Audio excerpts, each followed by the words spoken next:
바로 문 앞에 있는 게 근데 이 사진을 보면은 지금 좀 위험한 부분이 있는데요.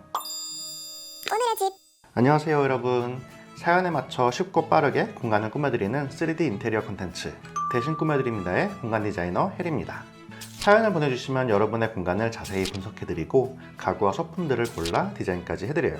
자, 그럼 저희에게 접수된 첫 번째 사연과 공간의 문제점을 한번 살펴보겠습니다.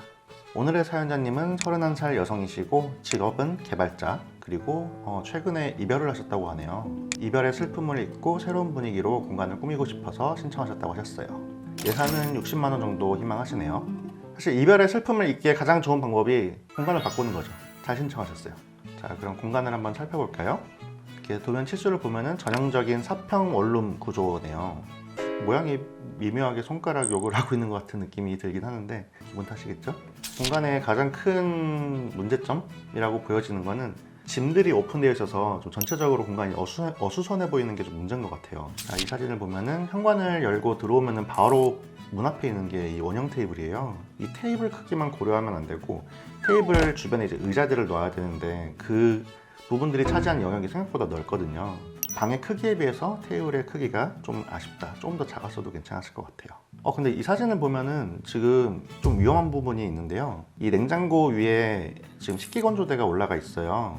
자칫 잘못하면은 물이 그 냉장고 뒤쪽으로 흘러 들어가서 합선의 위험이 있어요.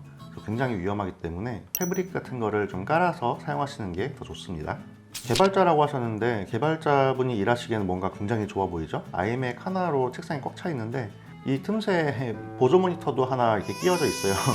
아무래도 작업 환경이 직업에 비해서 좀 많이 열악한 것 같다라는 생각이 좀 드네요. 자, 다음 현관 쪽 사진을 보면은 회색 철문으로 되어 있고 신발장 타일이 뭔가 자줏빛으로 되어 있는 얼룩덜룩한 이런 타일, 조금 따뜻한 공간이라 보기는 좀 어렵죠. 이별의 슬픔을 잊기에는 전체적으로 공간이 좀 칙칙한 것 같아요. 전 연인의 흔적이 남아있는 이런 친구들과 같이 밥 먹었던 이 원형 테이블은 좀 치우고 오로지 사연자님 한 분만을 위한 공간으로 꾸며보도록 하겠습니다. 일명 슬픈 눈물까지 닦아드리는 공간 솔루션 결과물을 공개합니다. 오늘의 집.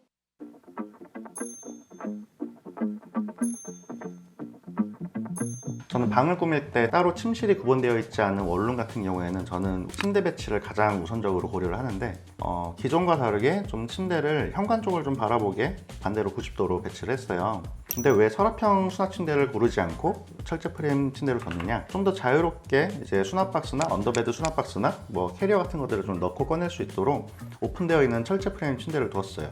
이게 발통이 꽤 높아서 높이가 좀 있는, 좀 두께가 있는 그런 짐들도 충분히 수납할 수 있거든요. 그래서 상당히 많은 짐들을 깔끔하게 보관할 수 있습니다. 공간의 분위기 전환을 가장 쉽게 할 수 있는 방법이 패브릭을 바꿔주는 건데요. 요즘 좀 유행하는 컬러기도 하죠. 좀 버터색 컬러로 매트리스 베이스 기본을 좀 깔아두고 프렌치 스타일의 이런 차려 이불을 두었어요. 다음은 책상인데요.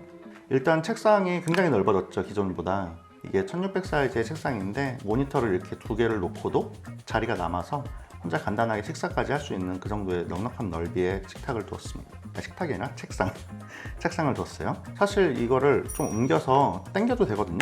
책상 모서리를 이제 벤치처럼 활용해서 두세 명 정도 더 앉을 수 있는 공간으로 만들었어요.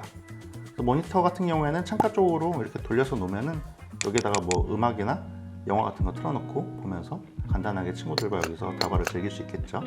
원룸에서 자취할 때 이런 칸이 많은 서랍장은 굉장히 유용해요. 이 제품 같은 경우에는 이렇게 책상 아래에 넣어서 사용해도 좋고 아니면은 이렇게 빼서 이 책상과 침대 사이에다가 서랍장을 이렇게 배치해 두시면 동선이 조금 더 확보가 돼서 훨씬 더 좀 쾌적한 느낌은 들 거예요.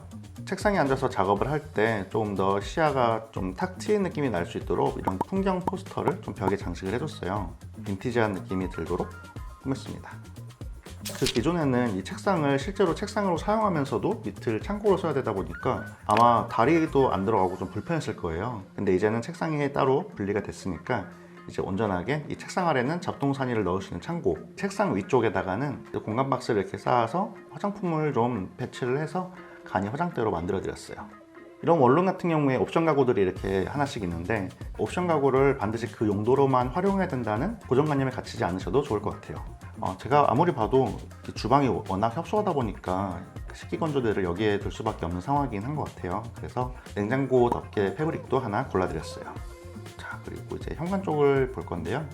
보통은 이제 침대를 현관을 바라보게 두면은 안 좋다, 뭐 풍수지리상 좋지 않다 이런 이야기들이 많은데, 기존에 화장실 가는 길에 걸려있던 체크무늬 패브릭 커튼을 그대로 가져와서 걸어놨어요. 칙칙해 보이는 현관문만 한번 가려줘도 훨씬 더 산뜻한 느낌이 들 거예요. 약간 촌스러웠던 그 자주색 대리석 타일로 되어 있는 현관은 코일 매트로 이렇게 깔아줄 건데요. 이거는 손쉽게 가위나 칼로 잘라서 그 현관 모양에 맞춰서 배치할 수 있는 제품들이 있거든요. 그래서 이런 소품들을 활용해 보셔도 좋을 것 같습니다. 자, 그리고 현관 옆에 전자레인지가 놓여져 있던 오픈형 선반장이 있었죠. 짐들이 다 오픈되어서 노출되어 있다 보니까 확실히 공간이 좀 산만해 보였었는데, 이런 식으로 화이트 깔끔한 미니멀한 디자인이에요. 이런 도어 수납장을 두고 기존에 있던 전자레인지랑 에어프라이기 있잖아요. 그것도 다 이쪽에 넣어서 수납했어요. 이 수납장은 안쪽에 배선홀이 있어가지고 이런 전자레인지나 소형 가전 같은 거를 충분히 수납할 수 있어요. 자, 그리고 이별 후 방 꾸미기에서 가장 중요한 거, 향기예요. 자, 사람의 후각은 뇌에서 기억과 감정을 주관하는 부분과 연결이 되어 있기 때문에 오감 중에 기억에 가장 큰 영향을 미치는 감각이거든요. 그래서 사실 향만 바꿔줘도 새로운 분위기를 느낄 수 있는데요. 어떤 향이 좋을까 하다가 제가 직접 쓰는 제품을 한번 가져와 봤어요. 바로 이 제품인데요. 보여줘도 되나요? 네. 집에 들어올 때마다 한 번씩 뿌려주면은 좀 리프레시 되는 느낌이 날 거예요. 자, 그리고 반드시 필요한 제품은 아니지만 바꾸면 좋을 것 같은 아이템도 몇 가지 골라봤거든요. 좀 공간의 분위기를 좀 더 드라마틱하게 바꾸고 싶다 하시면은 이런 알루미늄 블라인드도 추천드립니다. 자, 두 번째로 추천드리고 싶은 소품은 바로 러그인데요. 근데 저는 러그를 까는 걸 좀 추천드리는 이유는 그 바닥 타일이 좀 칙칙하거나 마음에 들지 않을 때 러그의 컬러감이나 패턴을 통해서 공간을 좀 더 세련되게 연출할 수 있거든요. 그리고 무엇보다 겨울철에 보일러 잠깐 틀어보시면 아실 거예요. 러그 아래쪽이 굉장히 온기가 오랫동안 남거든요. 난방비 절감에도 효과가 좀 있겠죠. 대신 자주 청소해줘야 되는 좀 부지런함은 필요합니다. 오늘의 집. 자, 이렇게 꾸며서 총 예산 59만 4,900원, 그리고 여기에 선택사항으로 소개해드린 제품을 제외하면은 49만 6,800원입니다. 요청하셨던 60만원으로 방 꾸미기 성공적이죠? 사연 신청은 고정 댓글 확인해주세요. 최근 이별을 하신 분들, 혹은 방의 분위기 변신을 하고 싶으신 분들, 이번 솔루션을 참고해서 공간을 바꿔보시면 어떨까요? 이별의 슬픔을 잊는 데 가장 효과적인 것은 바로 인테리어 변신입니다.